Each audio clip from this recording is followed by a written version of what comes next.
tendo um hábito bom aí, um saudável hábito, porque quando o doutor Odacir atrasava, o pessoal cobrava. E aí, do que hora o doutor Odacir vai entrar? Hoje já entrou cobrança aqui, sabendo que hora o doutor Nestor ia entrar. Então é bom, né? É sinal que tá positivo. Doutor Nestor Raim, bom dia.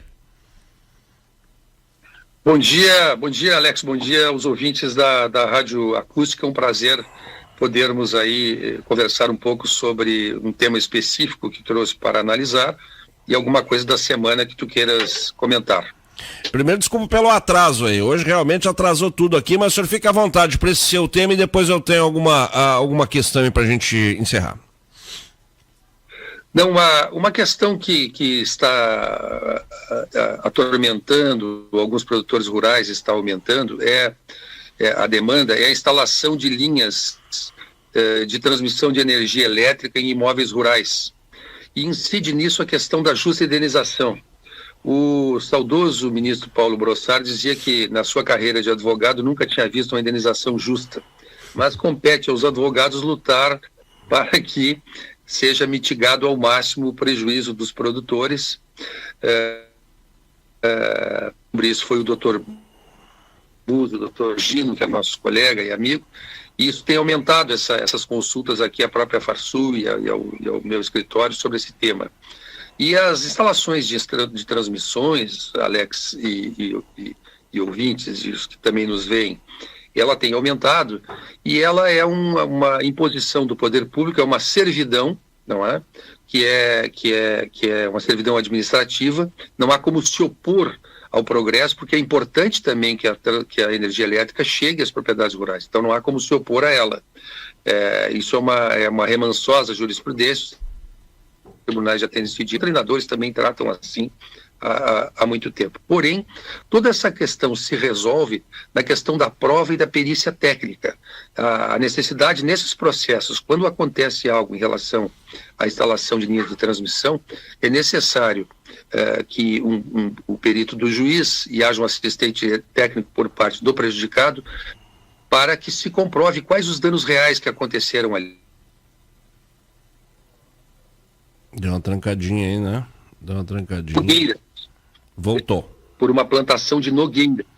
Uhum. Então, o prejuízo foi muito grande. Às vezes chega a descaracterizar a propriedade e, por vezes, não causa prejuízo nenhum, não gerando sequer dever de indenizar.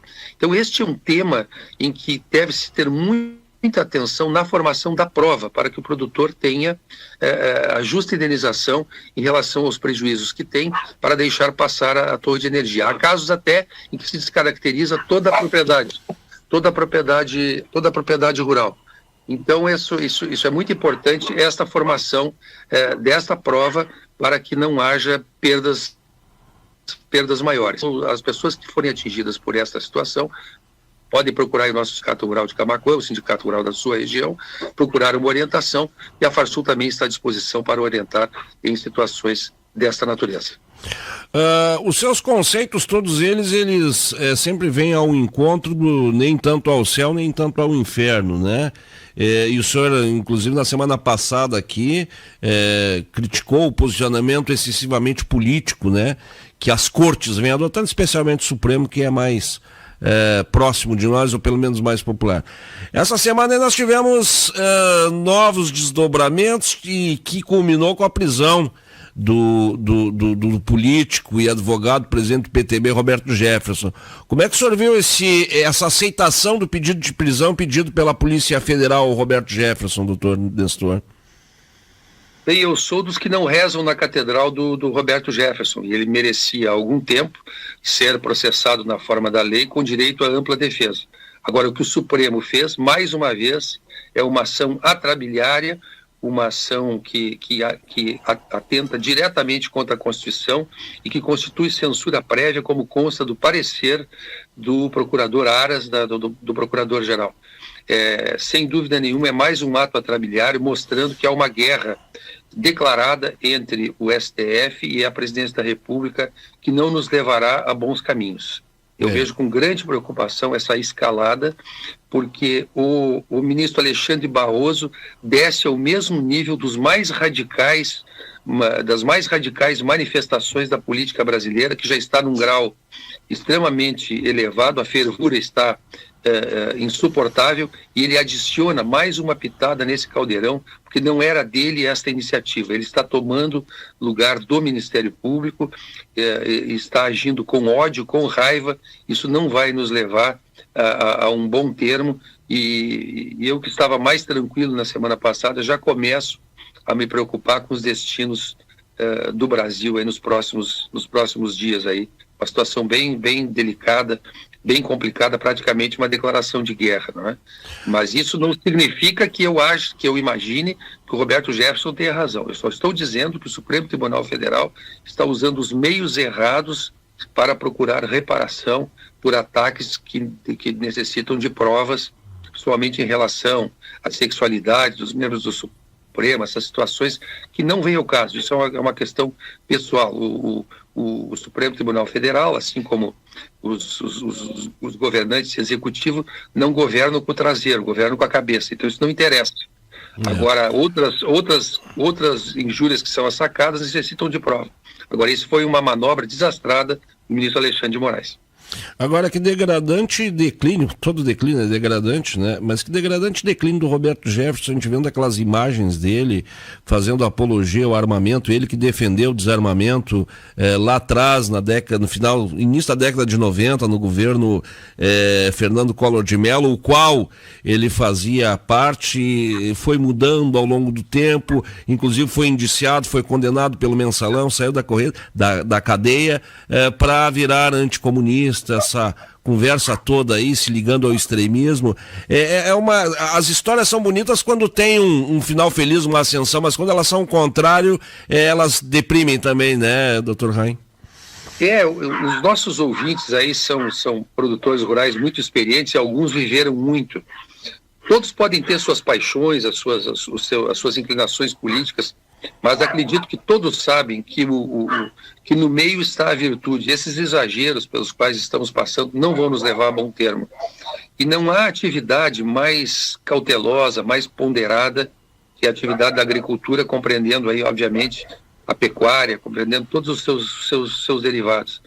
E isso que nós estamos vendo agora é uma exacerbação que não cria um clima de prosperidade, um clima de progresso, um clima sério para que se desenvolva não só a democracia, mas como as atividades econômicas e com as derivações e efeitos sociais que advêm de toda esta insegurança que estamos passando. E o Roberto Jefferson, só lembrar que ele é um grande orador, ele tem uma técnica que os advogados até devem estudar, né? Não só em postação do voto, como gestual. Ele é um grande orador, mas vamos lembrar que o Roberto Jefferson notabilizou, porque ele disse que recebeu propina para o partido, para o PTB, ele cumpriu pena, e não sei que efeitos isso geraram na cabeça dele para levar ele a esse paroxismo, a essa elevação de tom fora de propósito, com postagens ridículas, ele com uma calça de brim caindo, um revólver atorado aqui no meio, parecia um filme de western, parecia o Clint Eastwood, assim, numa versão tropical e numa versão mais magra. E a filha dele cobrou o presidente, olha aí, o senhor pode ser o próximo, vai defender ele, mas defender o quê? Que jeito?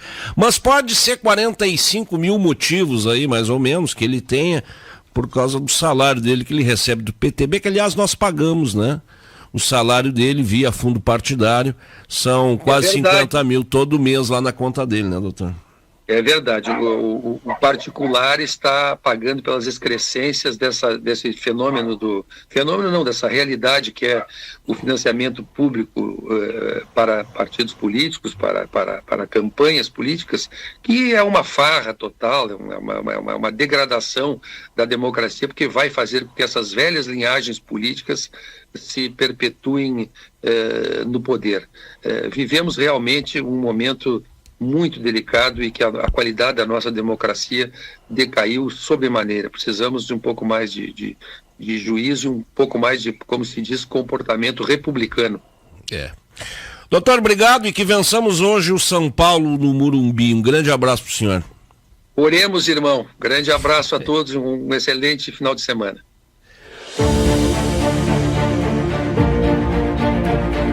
Sementes Rancho King. a base forte da sua lavoura.